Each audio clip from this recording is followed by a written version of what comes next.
এখন কি কন্ডিশন ওনার সিস্টার? ভালো স্যার, খুব তাড়াতাড়ি রিকভার করছেন। গুড। ঘুমোচ্ছেন? এই তো সব ঠিকঠাক আছে কাকাবাবু? আপনার বাড়ির লোককেও জানিয়েছি, কিন্তু তবুও চিন্তা করছেন, বিশেষ করে আপনার মেয়ে। আমি বললাম অনেক টেনশন গেছে, আপনারা বাড়ি ফিরে যান আজ, কিন্তু আপনার মেয়ে একবার আপনাকে না দেখে যেতেই চাইছে না। আসতে বলবো, কথা বলবেন একবার?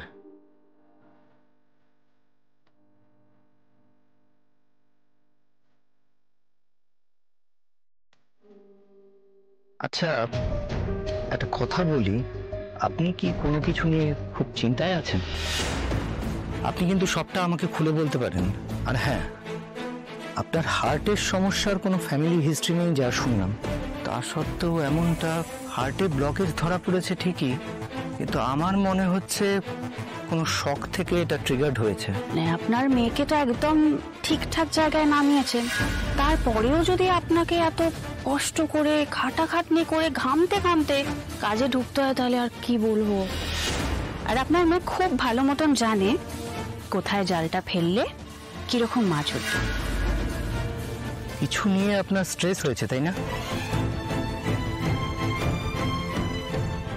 আপনার বাড়িতে দিদি বা বোন আছে? কিছু বলছেন কাকাবাবু? বলছি আপনার বাড়িতে দিদি বা বোন কেউ আছে? হঠাৎ এই প্রশ্ন কেন বলুন তো? বাড়িতে বিবাহযোগ্য মেয়ে থাকলে তার বাবার চিন্তার কোনো অভাব থাকে না ডাক্তারবাবু।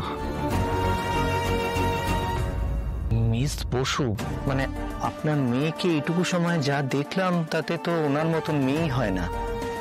ওনাকে নিয়ে কি চিন্তা আপনার?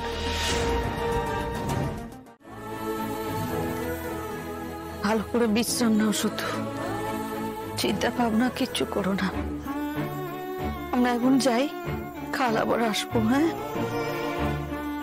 অপু, আয় আয়, বাবাকে কি বলবি বললি বল।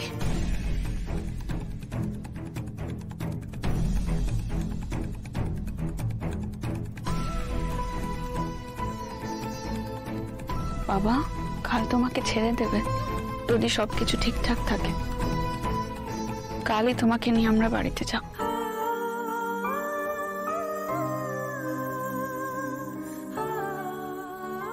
এই অপারেশনের এত খরচ, হাসপাতালের এত খরচ, সব কিভাবে জোগাড় হলো?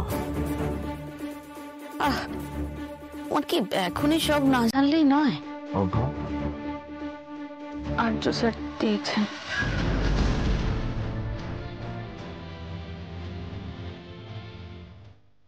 এই টাকাটা কিন্তু ফেরত দিতে হবে যত তাড়াতাড়ি সম্ভব। ইন্স্যুরেন্সের টাকাটা পেয়ে গেলেই আর কারোর হেল্প লাগতো না বাবা।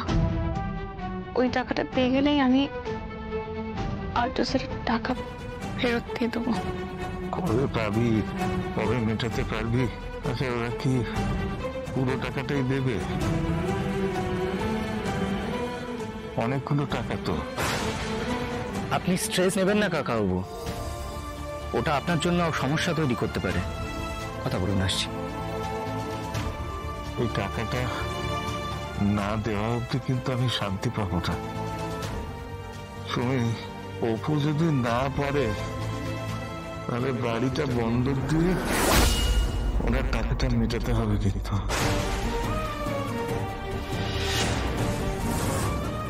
তোমাকে তো এত চিন্তা করতে বারণ করলেন ডাক্তারবাবু। আর ঋণের বোঝা বাড়াতে চাই না সুমি। এই টাকাটা শোধ করতেই হবে যেভাবে হোক। কিছু মনে করবেন না স্যার, আমি আসলে আপনাকে। আমিও কিন্তু এসেছি। অন্তম, এসো। আমি আর্যকে বললাম যে আমাকে এখানে একটু নিয়ে আস। আপনি তো কথা বলছেন দেখে আমার ভালোই লাগছে, স্বস্তি হলো এখন। হসপিটালের ঠাকুরের সামনে ধূপ জ্বালিয়ে আপনার জন্য একটু প্রার্থনা করেছি যাতে আপনি তাড়াতাড়ি সুস্থ হয়ে ওঠেন।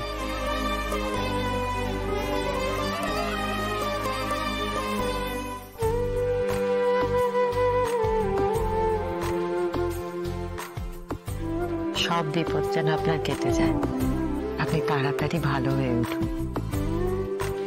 আমার মাথা ঠিক নেই, যদি ওনাকেও কিছু বলে বসে। না না, ওরকম কিছু হয়তো করবে না।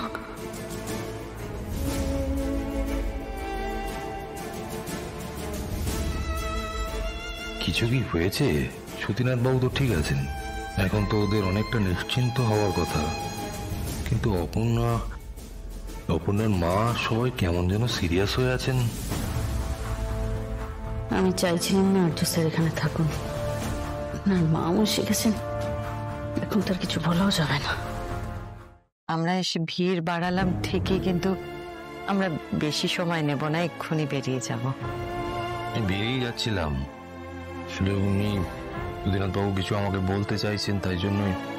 আপনি বলুন না কি বলতে চাইছেন, বলুন।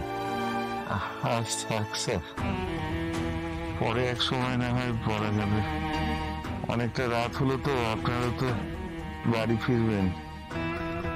আমরা তো ঠিক ফিরে যাব, কিন্তু আপনার বিশ্রাম নেওয়াটা জরুরি। আপনি তাড়াতাড়ি বাড়িতে ফিরুন, এটাই প্রার্থনা করি। হ্যাঁ, কালকেই ছেড়ে দেবো ওনাকে।